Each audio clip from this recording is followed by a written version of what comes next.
دنیا بھر کے مسلمان فلسطین سے محبت کیوں کرتے ہیں؟ فلسطین کو اسلامی تاریخ میں کیا مقام حاصل ہے؟ اس مقدس سرزمین کے بارے میں آج آپ کو کچھ ایسی ایمان افروز معلومات فراہم کی جائیں گی جو یقیناً آپ کے علم میں اضافے کا باعث ہوں گی۔ نمبر 1، فلسطین انبیاء کرام علیہ السلام کا مسکن اور سرزمین رہی ہے۔ نمبر 2، حضرت ابراہیم علیہ السلام نے فلسطین کی طرف ہجرت فرمائی۔ نمبر 3، اللہ رب العزت نے حضرت لوط علیہ السلام کو اس عذاب سے نجات دی جو ان کی قوم پر اسی جگہ یعنی فلسطین میں نازل ہوا تھا۔ نمبر 4، حضرت داؤد علیہ السلام نے اسی سرزمین پر سکونت رکھی اور یہیں اپنا ایک محراب بھی تعمیر فرمایا۔ نمبر 5، حضرت سلیمان علیہ السلام اسی ملک یعنی فلسطین میں بیٹھ کر ساری دنیا پر حکومت فرمایا کرتے تھے۔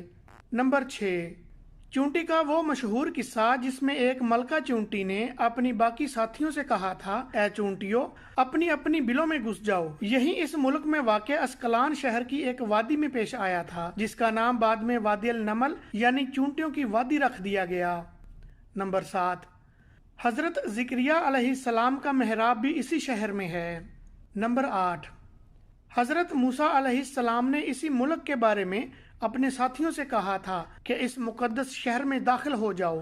انہوں نے اس شہر کو مقدس اس شہر کی شرک سے پاک ہونے اور انبیاء علیہ السلام کا مسکن ہونے کی وجہ سے کہا تھا۔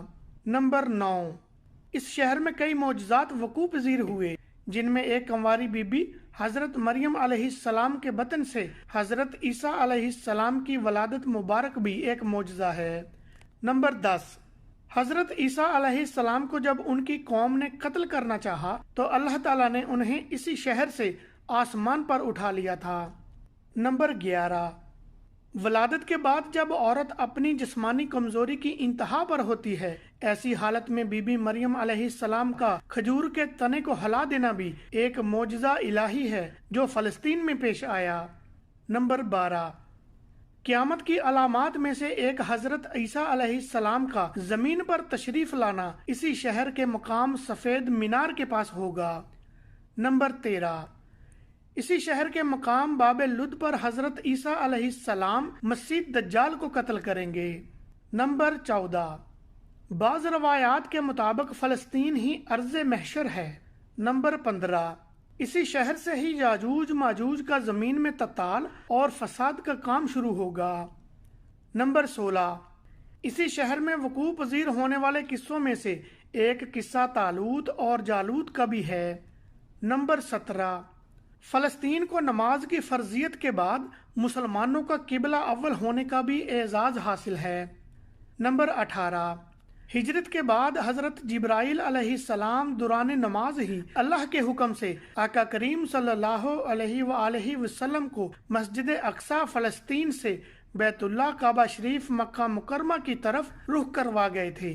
جس مسجد میں یہ واقعہ پیش آیا وہ مسجد آج بھی مسجد قبلتین کہلاتی ہے۔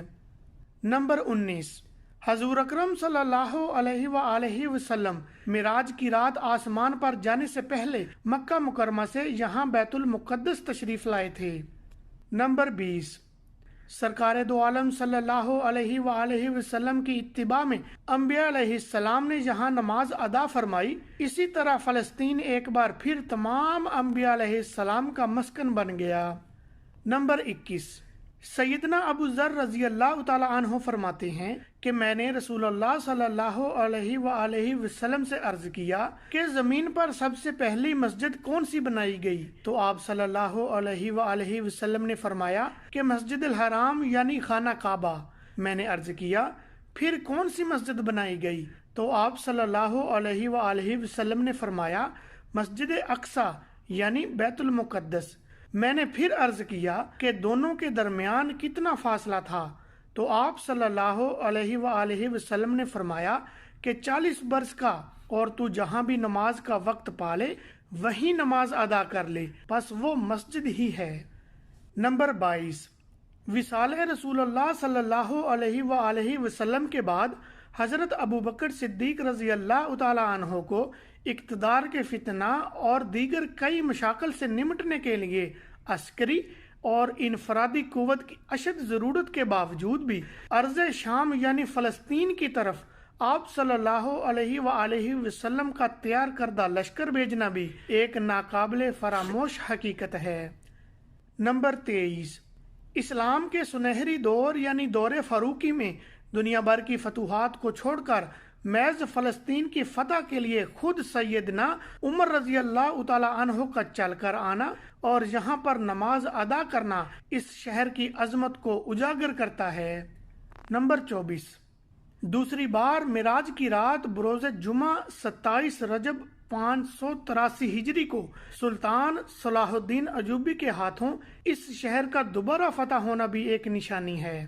نمبر 25، بیت المقدس کا نام قدس قرآن مجید سے پہلے تک ہوا کرتا تھا۔ قرآن مجید نازل ہوا تو اس کا نام مسجد اقصی رکھا گیا۔ قدس اس شہر کی تخصیص کی وجہ سے جو اسے دوسرے شہروں سے ممتاز کرتی ہے۔ اس شہر کے اصول اور رومیوں کے جبر سے بچانے کے لیے 5000 سے زائد صحابہ اکرام رضی اللہ تعالی عنہ نے جامع شہادت نوش فرمایا، اور شہادت کا باب آج تک بند نہیں ہوا، سلسلہ ابھی تک چل رہا ہے۔ یہ شہر اس طرح شہیدوں کا شہر بھی کہلاتا ہے۔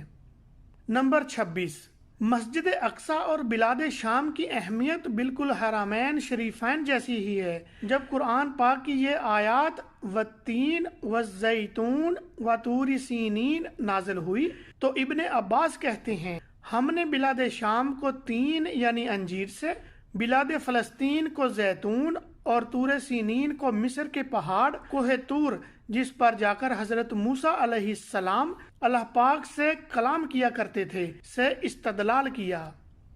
نمبر 27، قرآن پاک کی تعلیمات کے مطابق امت محمدیہ صلی اللہ علیہ وآلہ وسلم ہی حقیقت میں اس مقدس سرزمین فلسطین کی وارث ہے۔ نمبر 28، فلسطین کی عظمت کا اندازہ اس بات سے بھی لگایا جا سکتا ہے کہ جہاں پر پڑھی جانے والی ہر نماز کا اجر 500 گنا تک بڑھا کر دیا جاتا ہے۔